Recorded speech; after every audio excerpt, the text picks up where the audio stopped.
Okay, I know this is a really bad idea, but here we fucking go. You should have seen her.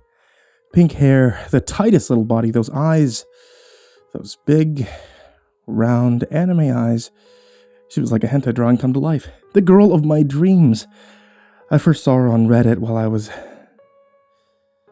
mid-fap, and let's just say that I came faster than a fatso at a buffet after sticking his hog in the roast beef at the carving station. I had to figure out who she was, so I checked the comment section on the thread. Thankfully, someone had already posted her social media accounts, personal and public, so I had no problem in tracking her down online. She didn't accept my friend request on Facebook, but at least I was able to start following her on Instagram. I liked and commented on every picture she posted in hopes that she might notice me, but I was afraid that I would get lost amongst her millions of followers. God, she was perfect.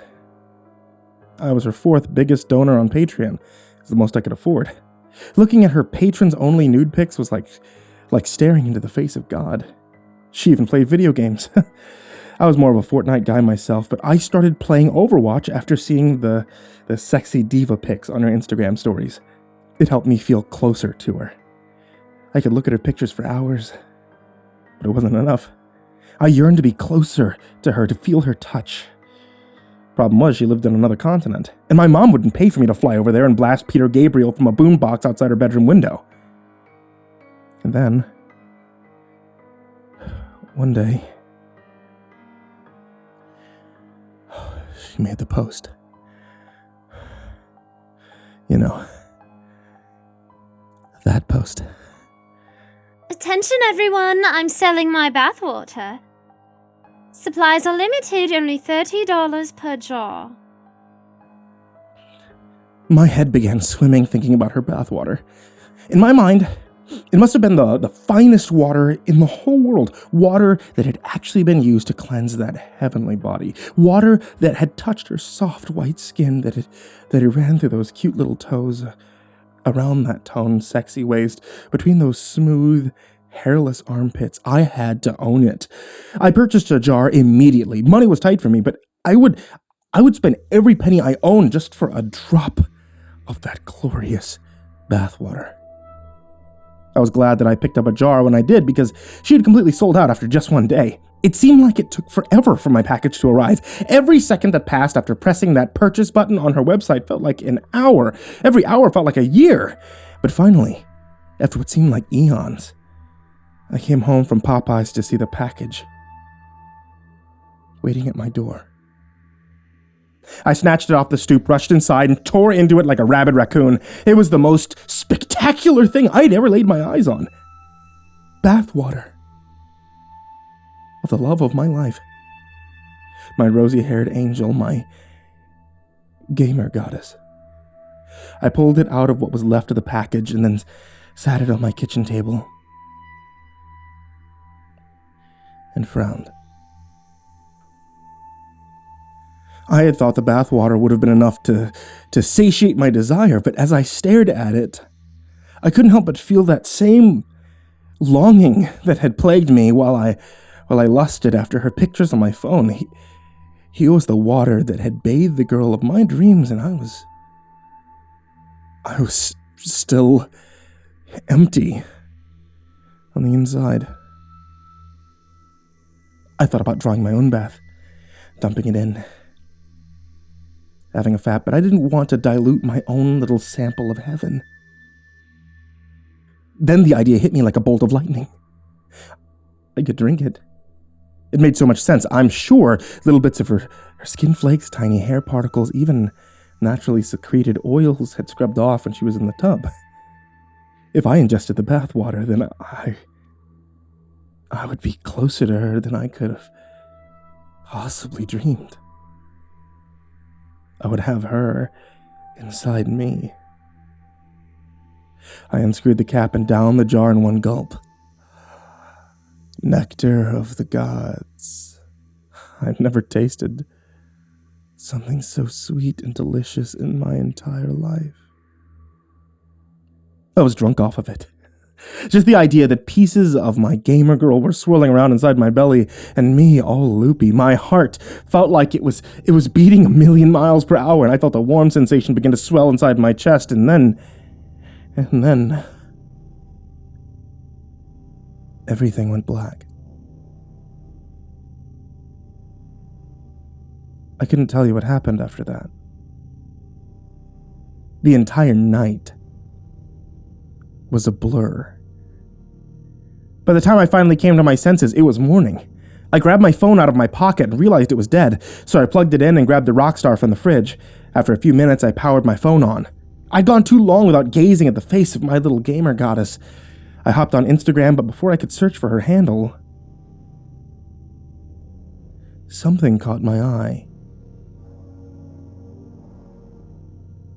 It was the date.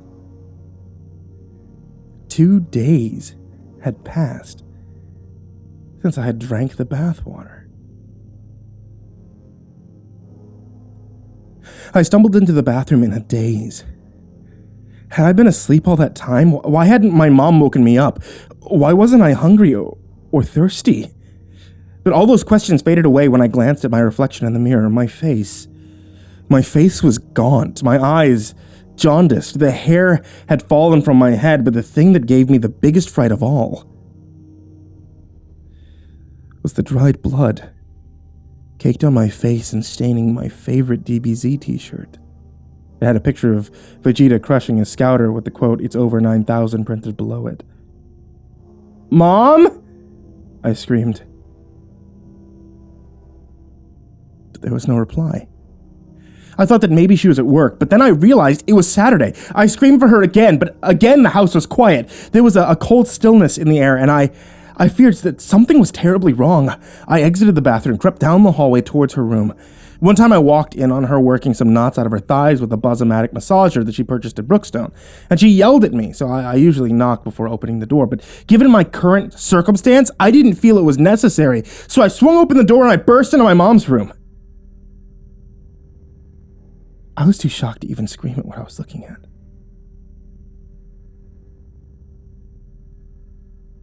My mom was in bed. What was left of her, anyway. Her white sheets had been stained a deep red. Her head had been torn clean off her body. Her chest had been ripped open. Her heart was gone. She was dead, in case you hadn't realized it yet. I began to get dizzy. Who would make me Tostino pizza rolls now? I ran back to the bathroom and vomited into the sink, and it wasn't until I stared down at the little chunks of flesh that were too big to go down the drain that I started to figure out what had happened.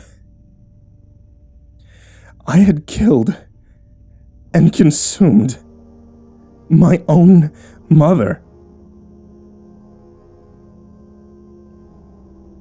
Just then there was a knock at the door.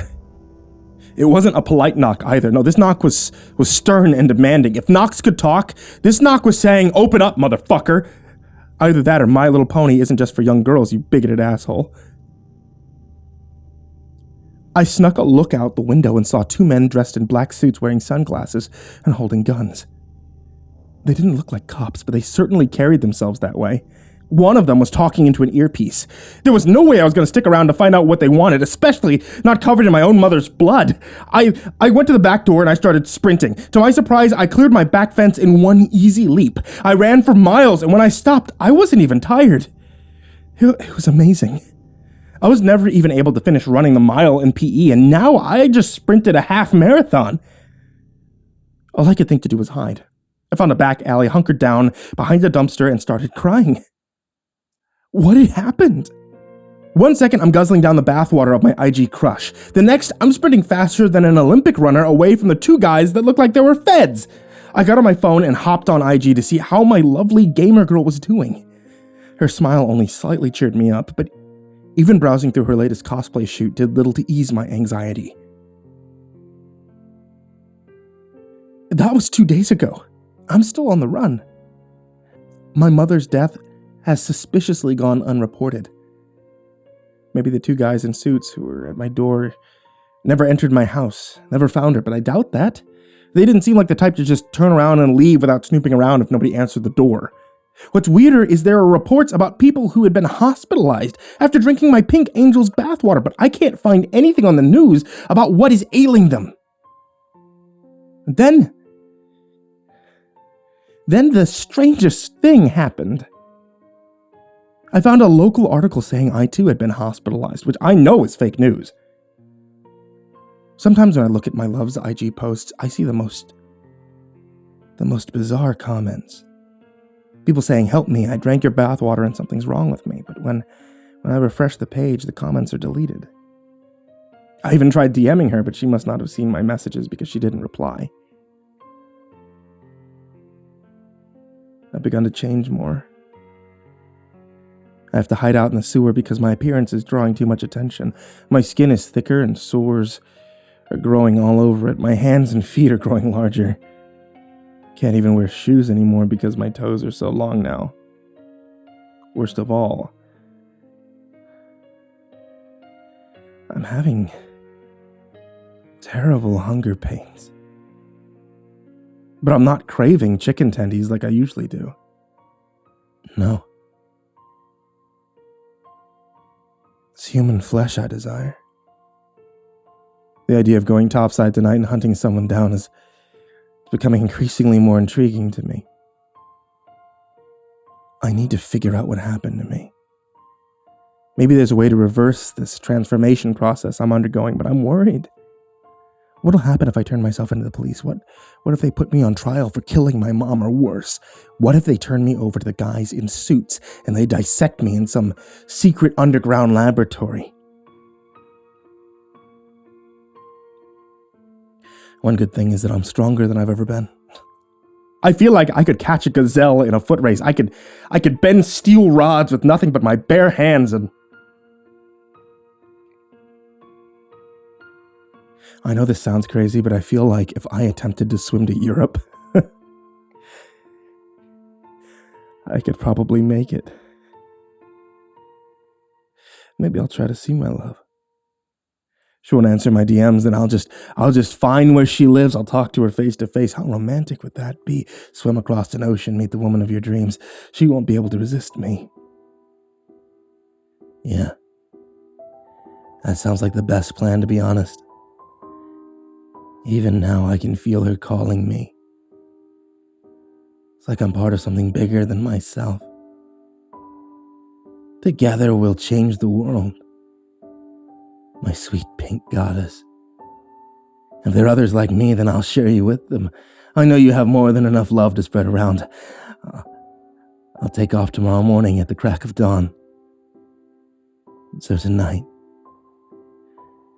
I think I'll rest up, but first, I'm gonna get something to eat. These hunger pains, they aren't going away. I think I'll track down some Chad with plenty of meat on his bones.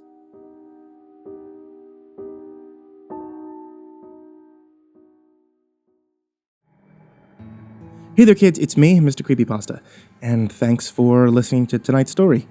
I really want to encourage you guys to take a look at the description, which I know that's not something you guys do on YouTube or on podcasts, but hear me out, okay? In the description of every single video that I've ever done, there's always going to be a link over to where you can find more from the author of the story.